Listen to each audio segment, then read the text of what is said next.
Hello, welcome to Meena's kitchen Tambaram recipes.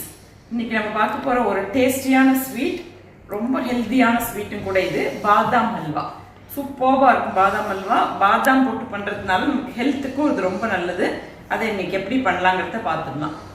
இன்னைக்கு நம்ம 1 cup பாதாம் எடுத்துட்டு இருக்கோம் பாதாம் ஹல்வா பண்றதுக்கு.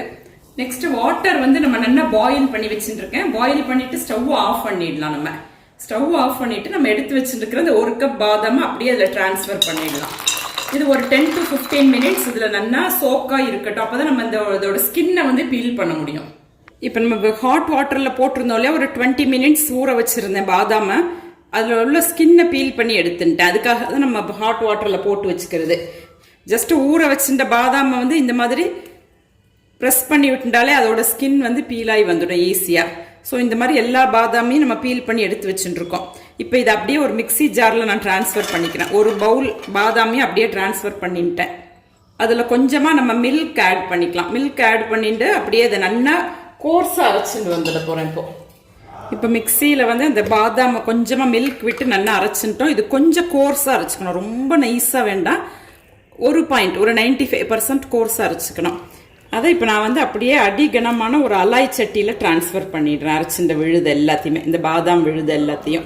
இப்போ நம்ம இந்த அரைச்சின்ற பாதாம் விழுதில் குவான்டிட்டியை பேஸ் பண்ணிட்டு 1 to 2 டம்ளர்ஸ் மில்க் ஆட் பண்ணிக்கிறோம். ரொம்ப ஜாஸ்தி வேண்டாம், 1 டம்ளர் இல்லைன்னா 1.5 டம்ளர் ஆட் பண்ணிட்டா போதும். நம்ம இப்போ இதை அப்படியே நம்ம நல்லா சூடு பண்ணலாம். அடுப்பில் வச்சு ஒரு 10 to 15 மினிட்ஸ் நல்லா கெட்டியாகி வரணும். இந்த மில்கில் வந்து இந்த பாதாமோ நல்லா குக்காகி அதோட பச்சை வாசனை எல்லாம் போகணும். அந்த அளவுக்கு இது வந்து ஆனும். இந்த மீன் டைம் நான் ஒரு கிண்ணத்தில் வந்து கொஞ்சமாக வாட்டர் எடுத்துட்டுருக்கேன். ரொம்ப கம்மியாக எடுத்துக்கணும். ஒரு 2 to 3 ஸ்பூன்ஸ் ஆஃப் வாட்டர். அதில் வந்து சாஃப்ரான் குங்குமப்பூ இருக்கு இல்லையா, அதை வந்து ஒரு 10 to 15 ஸ்ட்ரிங்ஸ் நீங்கள் போட்டுக்கலாம். இதை வந்து நல்லா வாட்டரில் கொதிக்க விட்டு அப்படியே நம்ம அந்த பாதாம் விழுதில் அப்படியே ஆட் பண்ணிக்கணும். இப்போ இந்த சாஃப்ரானை வந்து நம்ம வாட்டரில் நல்லா ஹீட் பண்ணிட்டோம். ஒரு அழகான நமக்கு எல்லோ கலர் கிடைச்சிருக்கு, ஆரஞ்சு எல்லோ கலர். இதை அப்படியே நம்ம இந்த விழுதில் டிரான்ஸ்ஃபர் பண்ணிடலாம். இப்போ இது குக்காக இந்த சாஃப்ரான் வந்து ஒரு அழகான yellow colour, orange yellow colour கொடுக்கும் இந்த பாதாம் அல்வாக்கு. அரோமாவும் நல்லா இருக்கும், மோரோவர் அந்த டேஸ்டும் நல்லா இருக்கும் பாதாம் அல்வாக்கு இந்த சாஃப்ரான் போடுறதுனால. நம்ம மில்க்ல குக் பண்ணும் போது பாதாம் வந்து இந்த மாதிரி கெட்டி ஆயிண்டு வரும். இந்த ஸ்டேஜில் நம்ம ஒரு 2 to 3 ஸ்பூன்ஸ் கீ ஆட் பண்ணிக்கலாம். ரொம்ப வேண்டாம், ஒரு 2 to 3 ஸ்பூன் ஆட் பண்ணிக்கலாம். அடியில் பிடிக்காம இருக்கும், அதுக்காக இருக்குதான். நெக்ஸ்ட் இதில் நம்ம சுகர் ஆட் பண்ணணும். இன்னைக்கு நம்ம வந்து 1 கப் பாதாம் எடுத்துட்டேன். அதே ஈக்குவல் குவான்டிட்டி சுகர் எடுத்துட்டு இருக்கேன். ப்ரௌன் சுகர், இது ஒயிட் சுகர் கிடையாது, ப்ரௌன் சுகர். அதை அப்படியே ஆட் பண்ணிடலாம். அதில் பாதாம் என்ன குவான்டிட்டி எடுத்துக்கிறோமோ அதுக்கு ஈக்குவல் குவான்டிட்டி சுகர் எடுத்துக்கணும். நம்ம எப்பவுமே சுகர் ஆட் பண்ணினோம்னா கொஞ்ச நாளில் அது வந்து நல்லா லிக்விட் ஆகும். அதுக்கப்புறமா முள்ள இறுகிண்டே வரும். இப்போ அந்த சுகர் சிரப் பாதாமும் சேர்ந்து இந்த அளவுக்கு நல்லா லிக்விட் ஆயிடுது. சுகர் கரைஞ்ச உடனே இந்த மாதிரி லிக்விட் ஆயிடும். இது கொஞ்சம் ஒரு 10 to 15 மினிட்ஸ் ஆகும்போது இறுகிண்டே வந்துடும் நல்லா. இப்போ நம்ம சுகர் ஆட் பண்ண அப்புறம் இந்த மாதிரி பபிள்ஸ் வர ஆரம்பிக்கிறது.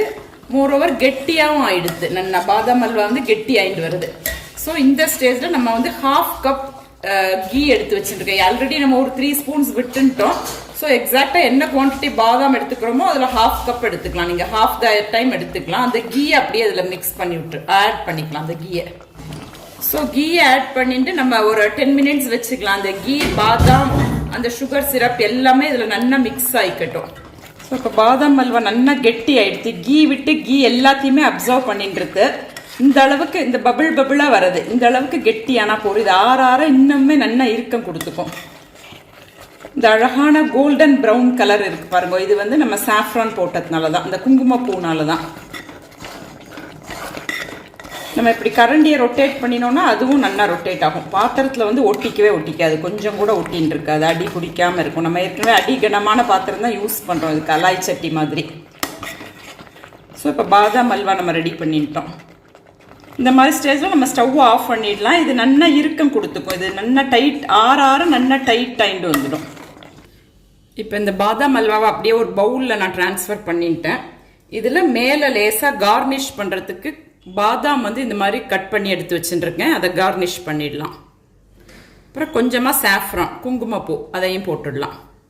இன்னைக்கு இந்த நான் சொல்ற மெஷர்ஸ் வச்சு இந்த பாதாம் அல்வா பண்ணணும். அதோட டேஸ்ட் வந்து ரொம்ப நல்லா இருக்கும், எக்ஸாக்டா இருக்கும். இந்த கொடுக்குற மெஷர்ஸ் வந்து ரொம்ப எக்ஸாக்ட் மெஷர்ஸ். ஸோ இதை மாதிரி நீங்க எல்லாருமே ட்ரை பண்ணி பாருங்க. இந்த பாதாம் அல்வாவை எல்லாருமே ஆத்துல ட்ரை பண்ணி பாருங்க.